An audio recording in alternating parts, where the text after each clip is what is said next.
Jamani, haleluya. Na niliomba wimbo maalum uimbwe kwa ajili yake. Naamini ya kwamba wanakwaya kuna muujiza mnaweza mkapokea leo kwa jina la Yesu. Na sio kwaya na kanisa sasa tupokee leo kwa jina la Yesu. Haleluya. Vile vile lete ratiba za ibada Jumatano na Ijumaa kuanzia majira ya saa 10 kamili tunakuwa tuko hapa, mafundisho neno la Mungu na maombi na maombezi. Na siku hizo mbili, Ijumaa na Jumamosi, tunakutana hapa na mtu mmoja mmoja mwenye shida mbalimbali ambazo zimemtatiza kweli kweli. Na karibu tushirikiane, karibu tuabudu kwa pamoja na Mungu akubariki sana. Amen. Lakini jambo la pili, kuna watu wamesafiri, lakini vile vile kuna watu ambao wamejifungua kwenye kanisa letu, lakini vile vile pia kuna wengine ambao Mungu ameruhusu waondokewe pia. Wewe uliyeko hapa, naomba niseme neno moja kutoka kwa dhati ya moyo wangu. Amen. Amina. Mchungaji Koheles, nilikuwa namuuliza mara ya mwisho nilipokuja hapa, mwisho ulikuwa kwenye kabla ya hii nguzo hapo katikati, hii nguzo ndogo kuja hivi. Alafu tulikuwa na kinani chetu kile horn speaker, alafu haisikiki na koroma.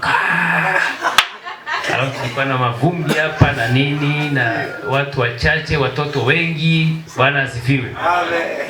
Sasa ndani ya mwaka moja na pointi nimefika hapa na shangaa. Nasema ndio nimekosea mahali au? Bwana asifiwe. Amen. Jipigieni makofi. Nataka niwaambie ukweli wa dhati ya moyo wangu. Mtumishi wa Mungu wa ukweli, Mungu humuinua. Amen. Amen. Ukiwa na dhati ya kweli ndani ya moyo wako kwamba unatamani kumtumikia Mungu, Mungu lazima afanye nini? Akakuinue kwa kweli. Na mimi nawaambia mliokuja hapa hamjakosea. Mimi sikai Kigamboni. Na uhakika ningekuwa naishi ukanda huu wa Kigamboni ningekuja hapa mara nyingi sana.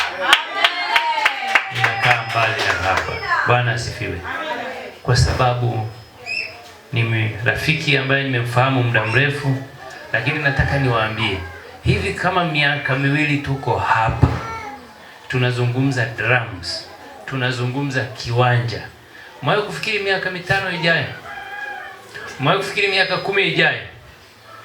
Tutakuwa na askofu tu, si ndio? Amen. Tutakuwa na askofu. Mimi askofu mtarajiwa. Mimi nawaambia. Bwana asifiwe. Amen. Mimi nataka kuuliza wewe, na wewe ujiulize tu kama mimi ninavyojiuliza.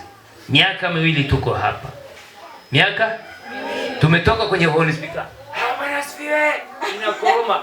Mara tuweke, mara tuache. Mara tuweke, mara tuache. Hatujui tufanye nini. Bwana asifiwe. Amina. Leo Bwana asifiwe, unapunguza sauti mwenyewe. Amen. Miaka mingapi? Miwili. Niambie 5 ijayo. Niambie 10 ijayo. Bwana asifiwe. Amen. Mshukuru Mungu uliyeko maeneo haya. Mshukuru Mungu ambaye umefika mahali hapa. Amen. Miaka miwili mko kwenye mtandao. Miaka miwili mko kwenye mtandao. Na mimi nawafuatilia. Bwana asifiwe. Na mimi nimo. Naziona hizo sura. Bwana asifiwe.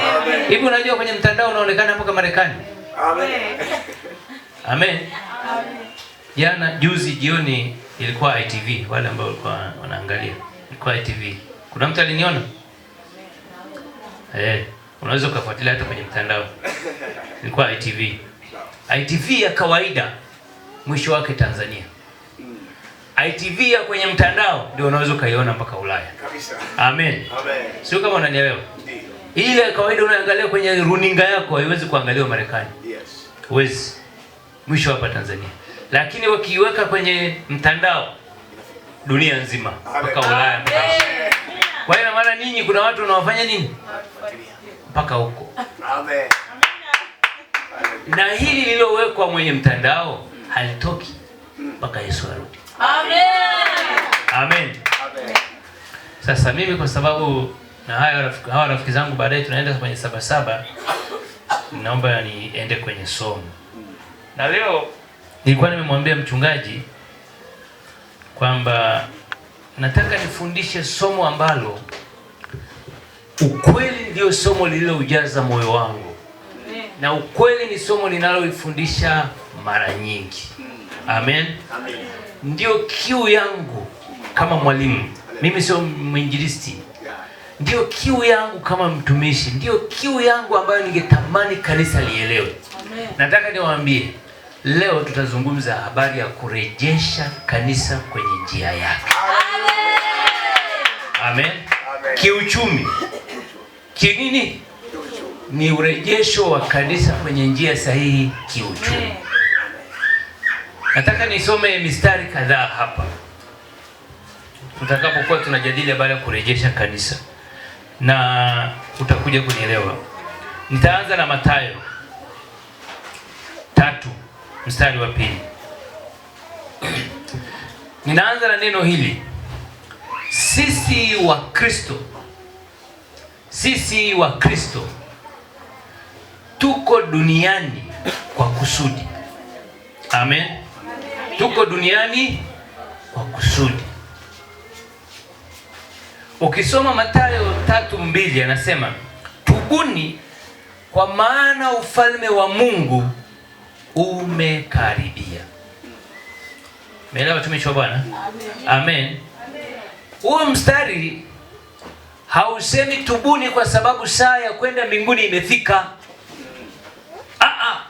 Anasema hivi, tubuni kwa sababu ufalme wa Mungu umefanya nini? Umekaribia. Haijasema siku ya kwenda mbinguni imekaribia. Haijasema siku ya mwisho ya kiyama imefika. Inasema tubuni. Anayesema ni Yohana Mbatizaji akimwandalia Yesu